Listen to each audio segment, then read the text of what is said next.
kung ano ang gusto natin, dapat i-align natin para mas maging powerful. Para mas maging powerful, kung gusto mong example maging successful na tao, ano dapat ang pinapakinggan mo? Ano dapat ang pinapanood mo? Ano dapat kinakain mo? Ultimo pagkain, napaka-importante. Hindi magmamaterialize yung gusto mo kung hindi ka nagiging align dun sa gusto mo. Kaya, napakasimple, kung ano yung gusto mo, gusto maging successful, eh di dapat, ano ba ang ginagawa ng mga successful na tao? Here we go.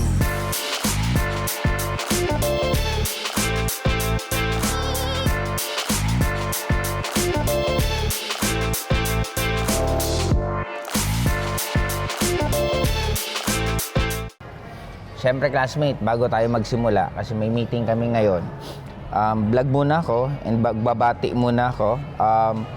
Pa-shoutout Lodi, nakikinig ako sa iyo habang nagbamap ng sahig, fully motivated. Okay, hello po sa iyo at Grace Gwok 4860. Okay, yun lang muna at simulan natin ang pag-usapan natin. Ano bang pag-usapan natin, Binge?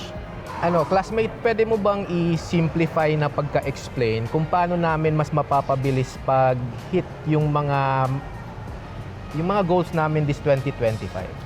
Mag-hit or mag-manifest? Mag-manifest yung goals namin this 2025. Sige. Actually, magandang topic yan kasi napapanahon din kasi magandang panimula ngayon na taon. Una, may tinatawag tayong mirror principle. Di ba? Pag sinabing mirror principle, ang mirror is salamin. Yes. Ngayon, kumbaga nasa harapan ka ng salamin, may physical, tapos yung may nakikita kang yung projection mo sa salamin. Ngayon, yung nakikita mo sa salamin, yun yung reality mo. Yung physical mo, yun yung utak mo. Ngayon, kung gusto mong baguhin yung reality mo, yung nakikita mo sa salamin, example, may dumi yung mukha mo sa salamin, may dumi. Hindi naman pwede ang punasan mo yung salamin. Ang pupunasan mo, yung nasa utak mo, para magbago yung reality mo. Yun ang nagiging problema ng karamihan kasi gusto natin baguhin yung reality natin, pero hindi natin binabago yung isip natin. Kasi ang reality natin, saan ba nanggagaling? Nanggagaling lang naman lahat sa utak natin. Ngayon, meron tatlong klaseng utak tayo. May conscious mind, may subconscious mind, at meron superconscious mind. Para mas madaling maintindihan, ang subconscious mind, ito yung nasa physical realm. Ito yung nangyayari ngayon. Ito yung conscious mind natin. Ang subconscious mind, ito yung programming natin. Ito kung paano tayo pinalaki. Ito yung paniniwala ng mahirap na ang pera hindi importante, ang pera kasalanan yan. Pero pag sa mayaman naman, ang pera kailangan yan, ang pera importante. That is what we call programming. At magkakaiba ang programming ng kada tao, depende kung paano ka napapalaki. Parang, di ba, trending ngayon ang mga online, mga casino. Narinig ko rin yung mindset ng mga ibang nasa industry gano'n. Ang point naman nila, whether gawin namin to o hindi, may gagawaan nito eh. In short, part siya ng ecosystem ng Earth. Pag sinabi naman na iba, maraming i-clear ko lang classmate, hindi po ako nagpo-promote. Wala po akong ilalagay na link dyan. Okay, na topic lang. Na parang, ang addiction naman, kasi may maraming na-addict nga sa sugal. Hindi lang naman sugal, maraming na-addict eh. May mga taong na-addict sa computer games. Na namatay na lang, bigla kalalaro, di ba? May mga 2 days, 3 days na naglalaro na hindi na kumakain, tapos bigla na lang namamatay, may gano'n. May naa-addict sa pagkain. May naa-addict sa mga vices. In short, it's just party. But it's just a programming. Ngayon, nandun na tayo sa conscious mind, yun yung physical realm. Ang subconscious mind, yun yung tinatawag na programming. Ang superconscious mind, nandito na lahat.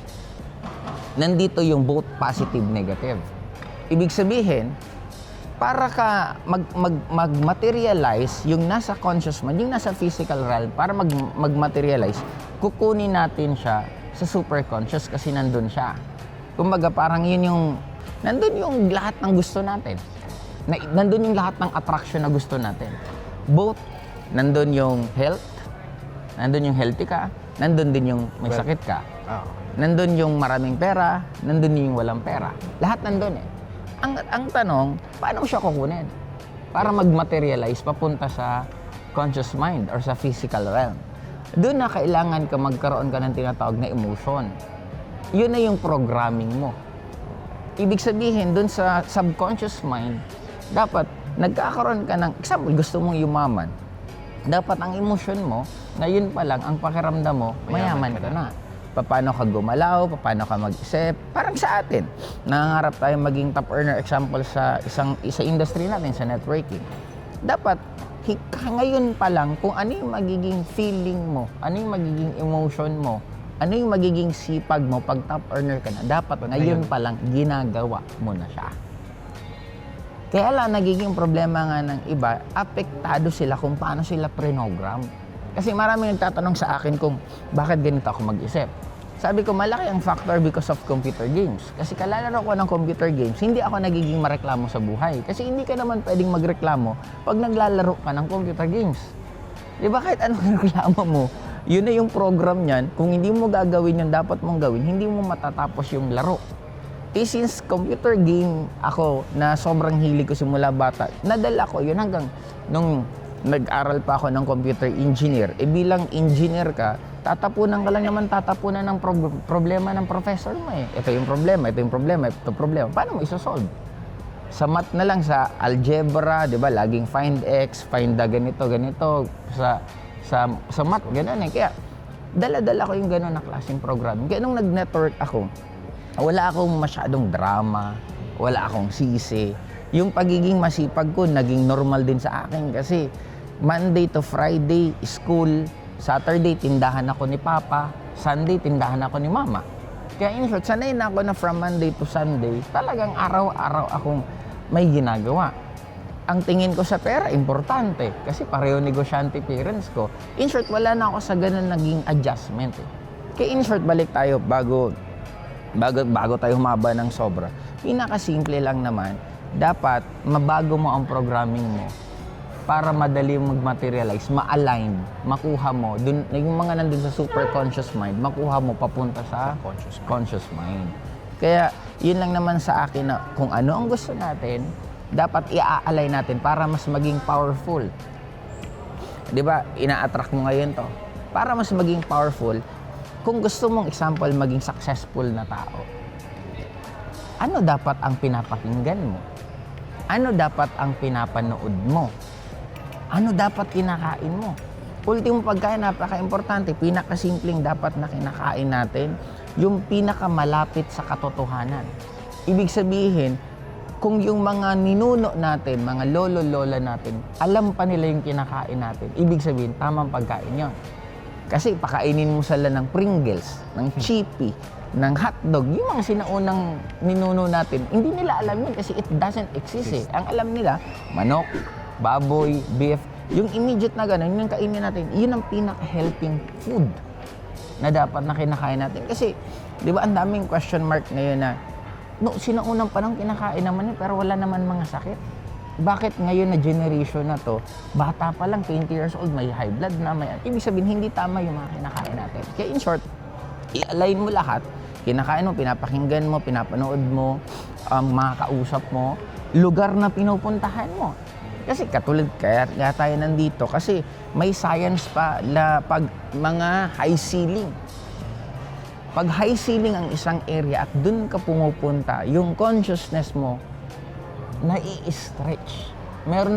May ano yan eh, yan ang isunod ko classmate na magiging topic ko sa vlog ko, na i-explain ko ano yung science beyond sa mga structure. Kasi may science din pala sa structure. Ano yung effect psychologically sa atin sa mga structure na pinupuntahan natin. Kaya yun lang sa akin, napakasimple lang ng bottom line, hindi magmamaterialize yung gusto mo kung hindi ka nagiging align dun sa gusto mo. Kaya napakasimple, kung ano yung gusto mo, gusto maging successful, eh di dapat, ano ba ang ginagawa ng mga successful na tao? Kaya kayo classmate, if you really want to become successful and you're hustling or working 8 hours a day, kalimutan nyo na maging successful. Lalo pa kung lower than that. Kasi kaya nga 8 hours ang pagtatrabaho. Kasi dinesign yan, alam nyo ba classmate, na ang poverty is manufactured. Ibig sabihin, anong ibig sabihin ng manufactured? Inimbento siya, ginawa siya, sinadya siya. Bakit siya kailangan gawin? Kasi ang tao hindi pwedeng makakaipon ng pera. Dapat mapanatili ang taong mahirap kasi pag mahirap, mas madaling makontrol. Isang controversial na topic ngayon. Anong nangyayari sa atin ngayon? AKAP, AX, ano ba? Mga ayuda-ayuda. mga ganon. Kasi pag naging dependent ang mga tao sa mga politiko, di ang daling i-manipulate. Di ba? Isipin mo kung dapat, di ba, tinuro naman to sa Bible, don't give a man a fish, teach them how to fish. Ano ang nangyayari ngayon sa atin? Di ba, tinuturuan na maging dependent ng sobra para pagdating na oras, sandaling kontrolin. O sige, pag hindi mo kami binoto, walang release ng ganito, hindi kayo bibigyan ni ganito. Nagigets mo. Kaya sa ating classmate, magtulungan tayo na eto mga videos ko, kung may makilala kayo na alam yung nangangailangan ng ganitong videos or para mas ma-enhance ang consciousness natin ng mga Filipino, magtulungan tayo. Kung sinishare natin yung mga medyo makukulit na mga content, bakit natin hindi i-share na ito na makakatulong tayo sa bawat isa na Pilipino na magbago ang consciousness para at least we deserve na maging first world country ang Philippines. Napakaganda ng Pilipinas, napakayaman ng Pilipinas, napakaganda ng climate natin.